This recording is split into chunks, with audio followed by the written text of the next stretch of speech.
Hello, everyone. Welcome back to my YouTube channel. I am joined by a very special guest, Mr. Michael Fitzgerald. Hello, sir. How are you? Hi there, thanks for having me on, Lewis. I'm a No big problem. fan. Yeah, oh, brilliant. Cheers. Thanks. That's one. But yeah. No, I was about to say I've been thinking for a little while about having somebody else on to discuss, and you suggested doing the No Time to Die spoiler reviews, and I thought, yeah, why the heck not? I've seen that film, and so have you. Um, just as a warning, if you haven't seen No Time to Die, a James Bond adventure, I think it's called, then don't watch the rest of this because we're going to get into spoilers. Or do I watch it, spoiled the chuff out of it. Spoil literally. the absolute chuff out of it. So run, run. But yeah, but if you do watch it and we do spoil it for you, don't get mad at us because it's a fair warning, I think. So yeah, Yeah, spoilers. So you're on Michael, your own now, kid. if you'd like to tell us a little bit about yourself, I know you do a few other bits online and that kind of thing. If you want to just intro yourself to my adoring audience. Oh, hello everyone. Yes, I am Mike. I have known Lewis now for. Oh, when did I first meet you? Was it like 2011, 2012? Possibly earlier than that, probably late 2000s, I'd say, to be honest. But yeah, Yeah, so maybe at least 2010. 10 years, yeah. We were at a Colt Cabana training camp, weren't we? Was that how we I met? think I met you before that, to be honest. I think we've probably been at a few shows together at some point. Must have been. Did you ever go Yeah. to the F3A shows? Yeah, I think I've been to a couple of Future Shock shows before that as well. So it would have been probably around that time, really. But yeah. But I've always, but ever since I've known Lucy, he's a very funny guy, very intelligent, very well spoken. I enjoyed his wrestling as well. Oh, I've brilliant. enjoyed his Someone did. stand up. So, well, yeah, like you said the same about me, couldn't you? Lewis actually gave me a compliment once. He went like, "Oh, you did that move that the other wrestler does." I was like, "Yes, yes." Did I? I don't remember that. Yeah, I did like the Chris Hero elbow, and you went, "Oh, you did the Chris Hero elbow." And Oh, yeah, of I course. was really into Chris Hero at the time, so I was Yeah, very chuffed that you I do remember noticed. that now. Yeah. That really pleased me. I'm glad you remember that over 10 years later. That's quite cool. I do remember you well, getting speared once, I think, and then when you had the microphone in your hand and you laying on the floor going, "Ow, I'm really hurt," like an Alan Partridge kind yes. of thing. Yeah, I do Uh, remember that. That was good. But yeah, and but now here we are. yeah, well, I've always ever since Lewis started doing this, really, because I like this and I like his shorts as well. And I mean, I did his short videos, but I'm Dutch. Um, and what happened is when I saw that he'd been reviewing this, I think I'd seen it the same day that Lewis posted his review, or maybe I saw it the day I think before. it's the day before, yeah, because Yeah, you said about like it seeming like a video game in some places. yeah, it did. When It I felt it. Yeah, when I was watching it, I was like, I see what you mean now. Yeah, it's Yeah, it but honestly felt to me like it. I don't know if that's a comment on the movie itself or a comment on how the AAA video game scene is just so trying to be movies now. But I mm, kept expecting it to say, "Aha, Hideo Kojima was the director all along." yeah, But like the way it would be, like you have cut scenes leading into the action scenes, which like where you could make a very good video game out of it. Really, if you want to make a yeah, really yeah. tight 3 to 4 hour video game out of it. But I think the reason Historically, why I wanted, oh sorry, go on. Bond video games are a bit hit and miss, aren't they? Apart from obviously the main one, but you know, it's since then The it's big been guy. yeah, Tomorrow Never Dies. But since then, it's I had that the PS1 back in the there you day. go. I'm just glad there Yeah. was a game because that was just a guess that they made one of that. So yeah, it's Oh yeah, yeah. It came out like 2 years after the movie came out, but yeah, yeah. I played it. That's normally a Um, good sign, though, isn't it? It means they spent yeah, more time on it. But yeah, yeah. It um, was kind of a Tomb Raider clone. So GoldenEye was a shooter, and then Tomorrow Never hmm, Dies was like a third person um, Tomb Raider type game. hmm. Had its problems. Right. I enjoyed it. Should we get down to brass tacks then, or bond tacks? Does that work? Probably. Yeah. Yeah, he probably has some pins. Anyway, yeah. So again, spoilers. This is your last warning. But yeah, James Bond explodes. I He mean, did. that's. I mean, going in, I thought they'd made a big deal out of being Daniel Craig or Daniel Craig if you're American, being his last go round, and I thought, yeah, there's a chance they might kill him off because they're probably looking at a total reboot. Because I mean, it's kind of they kind of rebooted it with Daniel Craig, but also he's still kind of the same guy kind of thing. It's weird. Like I think the Bond continuity gets a lot of breaks that other continuities don't. Like if for example, if in the Marvel films like Captain America was suddenly a different actor, and they'd be like, "What's going on here? Like this, what does this mean? This is a clone? Is this multiverse?" But Bond is just like, "Oh no, it's just a different guy." But yeah, but I thought there's a chance they might kill him off, and I kind of expected maybe like a Logan style, like dying with his loved one in his hands and stuff like that. But no, they just blew him up, which I didn't physically applaud it, but internally I applauded it because I'm very polite in the cinema. But yeah, but I like that. I thought we'll start off with a big one. But yeah, it's what were your thoughts on the death of Commander James Bond, R.I.P.? It's funny you mentioned the continuity, because I like listening to a really good podcast called From Rewatch with Love, which is on loading ready run, I think, on YouTube. And they talk about the continuity, about how it's kind of loose and how each Bond film is kind of like its own thing. The exception was the Daniel Craig era, because really, ever since they sort of, there's an arc in these Daniel Craig ones, which is why it kind of made sense to me. I think that they killed him off. I didn't know they were going to do it. It wasn't a surprise for me when they did it, and I was like, and I actually went, that's quite brave, actually. Yeah. And I thought it was quite a smart idea, because it means they can just do a new one now, and it's just it's James Bond, and it's a new continuity. I mean, what I do personally now, if it was up to me, is I'd set it in the 60s now. So the next one in the 60s, and maybe just sort of explore like how attitudes are different in the 60s, and you can Well, I suppose they run the risk of it being Austin Powers, then, don't they? It's, that is the thing. Yeah, that is the thing. I mean, to be honest, I think I'm at the point now where I think I'd like a bit of Roger Moore. I think I'd like it to be a bit campier. Well, I've got bad news for you. You've missed the boat there. But that sort of feel to it, like I get that. Yeah, because because like they went all gritty with Daniel Craig, didn't they? Because the Pierce Brosnan ones have got a bit silly, and they needed, the invisible car is like the sort of the point where everyone says this is where it jumps the shark. I've forgotten about that. So they kind of had to at that point sort of go, okay, back to basics. Yeah. He's a nasty man who beats people up, and it's like, okay, that works. It doesn't smile. Like, no. Oh, he makes the odd quip here and there, but even then it feels like he's being forced to. I've not read the books, but apparently the Daniel Craig version is probably more in line with the book. Yeah, I've heard that. Yeah, that's interesting. I don't mind Bond being like. I mean, like my favorite James Bond is Timothy Dalton, because I think he gets the mixture right between he's still quite a charming guy, but at the same time you believe that he could. You believe he's seen stuff and he can handle himself, and it's like the right sort of balance. He sort of took the best parts of Connery, the best parts of Moore, and sort of combined them. I feel with Timothy Dalton. My favorite Bond is the next one. There you go. Whomever that may Jack be. Davenport. Yes. Just book Jack Davenport. Give every gig Jack Davenport. Get him on the phone. Or me. Who knows? I'd watch that. I'd watch that movie. I'd watch the heck out of that movie. Cheers, mate. That's one person. So I mean, that's good. It's an interesting one, because I like you say, it is the first time there's been kind of a continuity in it, which I have problems with in some places, because I've only seen all of the Daniel Craig ones once at the cinema, and then when it kind of came to the next one, I was like, right, what happened in the previous one? Because I was like, I can barely remember Spectre, and I liked it, because I know that's one people don't really seem to like, but I liked it, and I remember the main parts. And then like when someone said about Blofeld being like his adopted brother or something like that, I was like, I forgot that was a thing. Like, it's really.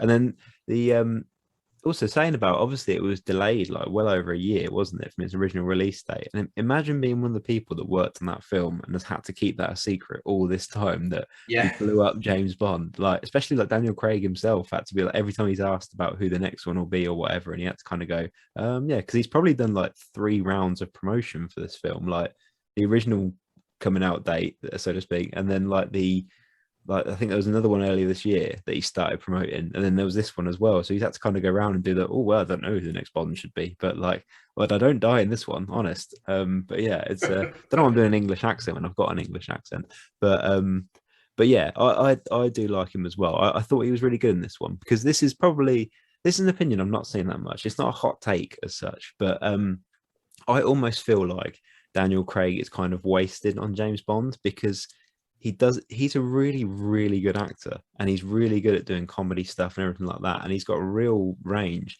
And James Bond is almost quite limited for him, if you know what I mean, like, because he is quite hard nosed into the line, which he does very, very well.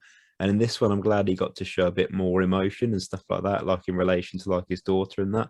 But sometimes I think it's almost a shame that I know he's done loads of other stuff, like even recently, but like it's almost a shame he spent 15 years locked in as this one character when, you know, he does loads of other stuff. But it's interesting. But when it started getting towards the end of the film and they did the whole thing about nanobots, because, you know, you can make nanobots do anything. You just pop them in a film. Yeah, these are nanobots.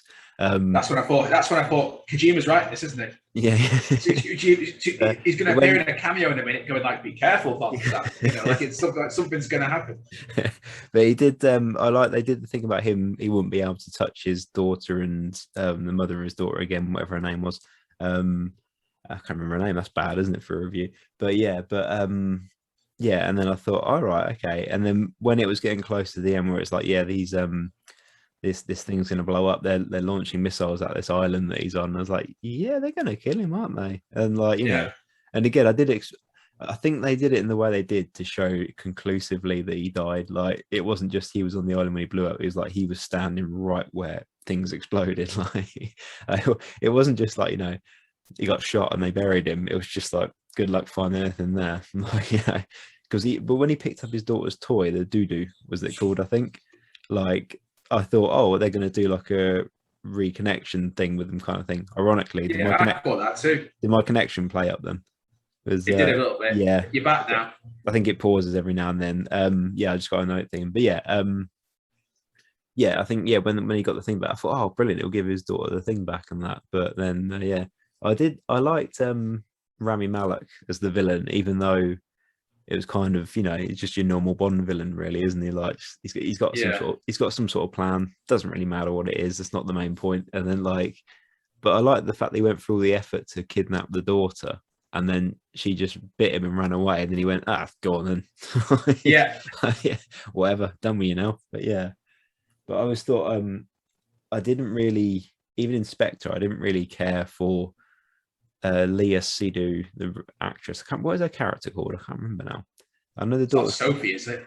No, it's something. The daughter was called Mathilde. Mathilde, yeah. I can't remember her name now. But anyway, when in Spectre, I was like, I wasn't really that fussed about their kind of relationship. And then going to this one, I was like, it's going to be a lot about them. I know that. But then, like I said in my non-spoiler review, like, ultimately I thought it came together really well. Like, it was just kind of all came into kind of one thing. And like I say, Daniel Craig is that good an actor that he can make you care about that kind of thing. Yeah, I thought so. I like how they brought Blofeld back again. Yeah, briefly. It's funny because like one of the more recent ones I watched was on Her Majesty's Secret Service, and Blofeld's the bad guy in that one. Telly Savalas, wasn't it? Yeah, Telly Savalas, and there's actual like All the Time in the World, which they play, the Louis Armstrong song.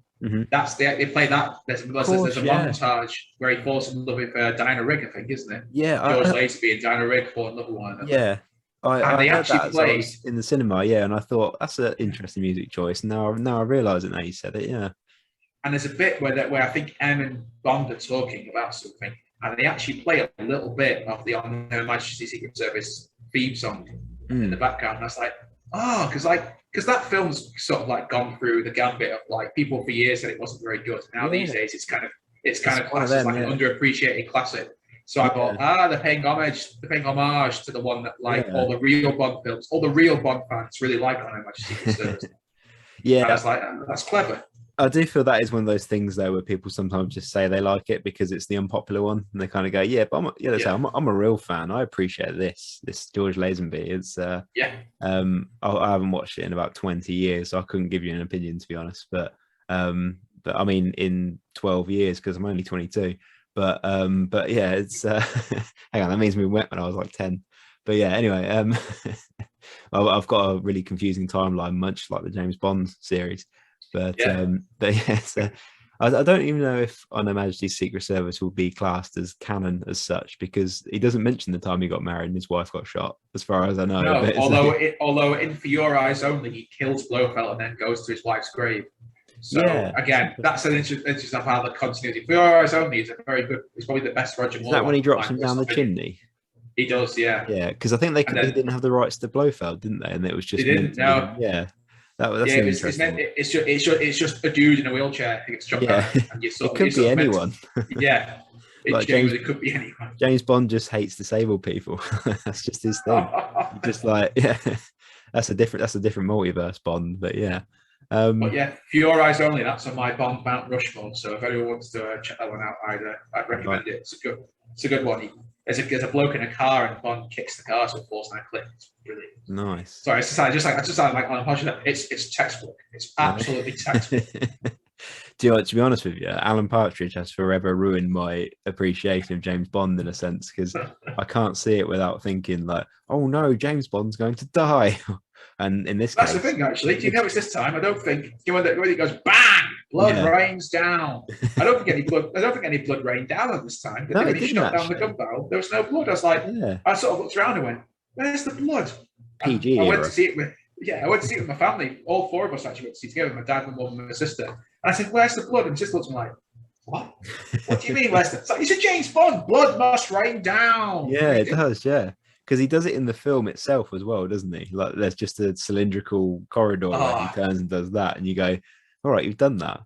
Isn't that in one of the Friday the 13th films as well? Like Jason does it at the start of the film. Yeah, I think it's part 4 or 5. It's a really silly one where they go a bit comedic with it, and he turns, and I think he throws an axe or something, but it is a full parody of the Bond thing, which is quite funny. But yeah.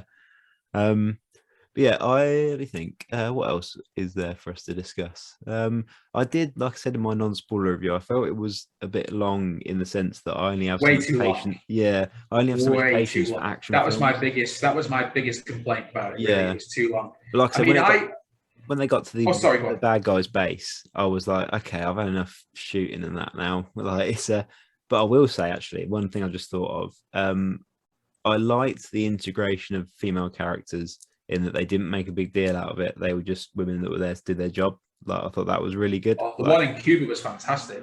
Oh, she was yeah, that was a real really disappointed she wasn't in the whole thing. I thought she was. I'll never see her again now, will we? Really? No, exactly. I mean, they could just keep because again the continuity is loose. They could just bring it back and say, "Oh yeah, if she's in this universe too." To be fair, if they gave Ana de Armas a spy action thriller franchise, I'd be all over that, because she was brilliant. And like, obviously she's an absolutely stunning woman, but like the way she carried herself in that, and the way she her charisma as well was just fantastic. And like, I'm assuming obviously there was, she had some extra help on the fight scenes and stuff as you do, but like even all of that like works so well. And her and Daniel Craig, obviously they did Knives Out together as well, didn't they? But they have really good chemistry together as well. But it's a shame James Bond got blown up. So, but yeah, the line where she said, "I've had 3 weeks training," that got a genuine laugh in the everyone in the cinema laughed at that one. It's like, that was a good one. And she battered everyone, and it was like, was she lying about that? She is the CIA, so I guess she probably was. But yeah, I really. Felix Leiter died as well. We've got to mention that. Of course, yeah, I do like. They killed him as well, and to be honest, they never did anything with him in these films. I thought. One of my favorite Bond films is License to Kill, where Felix is he's the emotional sort of crux of the film. Is his wife Felix gets injured, and his wife gets killed. So I'm spoiling License to Kill. But it was in the 80s, guys. You might need a chance to watch it, guys. It was 1987, I think. But like that one, it's just in this one, it's like Felix is barely in it. Really, he's just kind of pops in and out and stuff. I think they got him in it just to kill him. Really. Yeah, exactly. They do that thing where it's like, do you know when I don't know if it's like A New Hope, where like everyone just goes talks about Anakin, he goes, "He was a good friend." Yeah, it's like we never get to see that they were good friends. They've seen each other's throats. It's like James would say, "We've been through worse scraps than this." It's like, have you? I've never seen it. You've just met. I'd like to see that movie if I could. Yeah. Although I did like, I don't know if this will mean anything to you, but I did like Billy Magnuson as the guy who Felix is working with in that. Oh yeah, he was good. He was like a GTA character brought to life, wasn't he? Yeah, but he plays Paulie Walnuts in the Sopranos prequel movie, The Many Saints of Newark. So I've seen that. Well, I amused myself by imagining that he was still playing Paulie Walnuts in this Bond film, as opposed to the character he was playing. I just thought that would be good. But yeah, so that was just how I amused myself briefly during the film. Um, but yeah, it's I think the whole Felix thing was just kind of they had to get him in there somehow to kind of kill him off. But I really liked I think it's Tashana Lynch, I think the actress name, when she's kind of 007, because I remember when that first sort of the first round of promotion began, everyone was like, oh my god, James Bond's a black woman now, and it's like, no, it's just she's the number 007. Like it's like the recent thing with Superman being bisexual, and it's like it's not Clark, it's his son. Like people see these headlines and they get all upset about it when it's not the actual thing. So like literally in the film, she's just she's 007, isn't she? Although it was a bit weird when she just gave him his number back. Like she just went, yeah, he's 007 again, please. Okay. Especially as he didn't seem to care that much about it. No, like, it's just so he could be 007 when it ends, isn't it really? But yeah. And they, I didn't think they gave her much really. Yeah. They could have done much more with that character than they did. Yeah. I thought she was good with what she had. I thought she carried herself as that character really well. But yeah, they didn't really kind of reach a point where they kind of respected each other enough. Like they worked together and then they kind of went, yeah, give him back 007 now. And he was like, yeah, cheers. Like, doesn't mean anything. I'm going to blow up in about half an hour. So, I mean, it's he knew. And they really, and they didn't give her a spiffy Bond line because like she's above the, there's like an acid bath, isn't there? With the guy, and the guy makes a racist comment and she says, it's time to die. Whatever. Yeah. She should have said, it's bath time. That's like, yeah. They didn't even give her a proper Bond quip. I was so upset for her. I thought, oh, here we go. Yeah. She's going to say bath time and kick him into the water. This is great. Oh, no, she went with the much more generic punchline. When she said it's time to die, he should have gone, that's not the name of the film. that would have been good. But yeah. Yeah, I mean, any other points you want to make, or we'll move on to what we think kind of the future is kind of thing of the Bond franchise, not just in general. But because it doesn't look good. I think you don't think it looks good. Well, I mean, the future of the world, not just the Bond franchise. Oh, the future of the world. Yeah. Oh, the world is England specifically. Yes.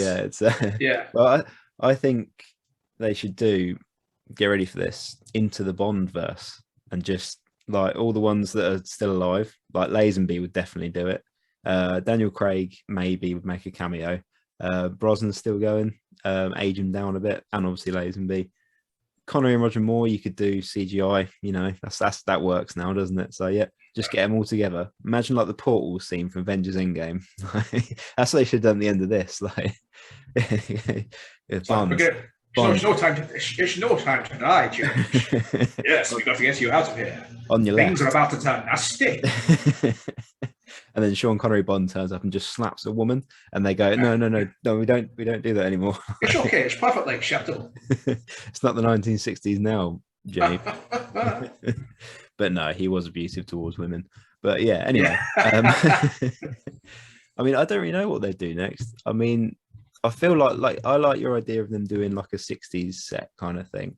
And like, what's it called? Is it a period piece? Is that what they call it? A period piece? Yeah, do it as a period piece. So set it in the 60s and like. So what I would like them to do actually, if they want to sort of do it more sort of modern, maybe do it again with like a continuity arc, but like not one, but maybe do it for 3 to 4 movies where you have James Bond, and we all know he's James Bond, and then what you do is you redo Goldeneye. And you build up to Goldeneye over 2 or 3 films. And what you actually do is you actually show us, rather than just telling us at the start of the movie, you show us that 007 and 006 are actually friends. And you even do a couple of movies where it's almost like a buddy cop movie. Like 007 and 006 are working together. So when 006 becomes Yanis in Goldeneye, it's actually a really dramatic gut punch. Because when you watch Goldeneye, it's like Sean Bean's very good, but it's like they've been mates for 5 minutes. It's like if you gave us 2 or 3 movies where they're mates and they're really good friends, then he turns heel. It'd be like, bloody hell, that would be the big emotional gut punch you want it to be. And remaking Goldeneye's easy. You got a big satellite that's going to do like an EMP, knocking everything out. That's pretty much everyone knows what an EMP is these days. Oh You yeah, could easily sell. You could easily sell that. Commonly used plot thing, isn't it? Yeah. Yeah, and just keep the storyline about him being, sons of Cossacks and stuff, because that's still, you can still tell that story, and that story can still tease it a little bit out. Like maybe Alec is a bit sort of like he avoids sort of giving too much information about himself and stuff like that, and like maybe the first one they don't like each other and they learn to trust one another. Basically, I'm just saying, do Lethal Weapon put in a Bond. Is basically what I'm saying. But yeah, I think that would be a good way to go with it if you want to sort of keep it modern. Or alternatively, just set it in the 60s and just like, just get someone who's going to be, make it a little bit on the campier side and just have someone who's having fun in there and just say it in the 60s. And everything that's problematic, you can just have to raise an eyebrow and go, yes, we know it's problematic, but it's the 60s. Ooh, satire, social commentary, etc. We love all that.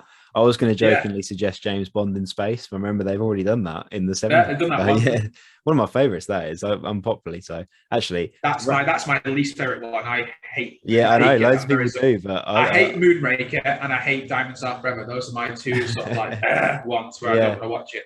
Actually, to wrap up, I'll leave you and everyone else. I'll just leave. No, I'll leave you with a story about when I saw Richard Keel in real life, aka Jaws. For those who don't know, he was at Milton Keynes Collectomania back when they used to have really good guests and that. And him and the woman from Moonraker, who he ends up turning babyface for, and they were just sitting there. And I walked past, and he made eye contact with me, and I've never been so frightened in my life because he looked exactly the same. And this was probably about maybe 10 years before he died, and he still looked the same. And it was just terrifying. Like, I should have met him really, but I was frightened. I was a grown man at the time, but Did he have the teeth in as well? And no, he didn't. Well, I didn't look long enough. He may have done, but it was a weird moment. He looked at me and I was like, that is the face of the man I was terrified of as a child. It was, that was, he's great in Happy Gilmore too. He has a cameo in Happy Gilmore and he's great in that. There you go. If I'd seen that before, then I probably would have maybe been a bit softer to him. But anyway, I think that about wraps it up for our spoilery discussion of James Bond. No Time to Die. That's how you pronounce it, isn't it? I think so. Yeah, I think No Time to Die. That's how Christopher Walken pronounces it. It's just got a comma in the middle for some reason. We'll wrap it up. Thank you very much, Michael. Thanks to everyone. Thanks to everyone for watching. Do you want to plug anything while you're here for my? Yes, I write about professional wrestling on blogofdoom.com. I also write about video games at gamingrespawn.com. I'm also the colour commentator for the Lancashire Wrestling Federation, LWF Television, over on YouTube. So give them all a shufty, please, you lovely, lovely people. And thank you very much to Lewis for having me on. If you've not subscribed or liked this video, like and subscribe, because Lewis deserves the views. So give him the views. And if you don't, well, I won't do anything to you, really, because I don't know who you are or where you live. But I will think of you disapprovingly. Yeah. Send some guys round. Goons. Hired goons. All right. Thank you very much. Thank you.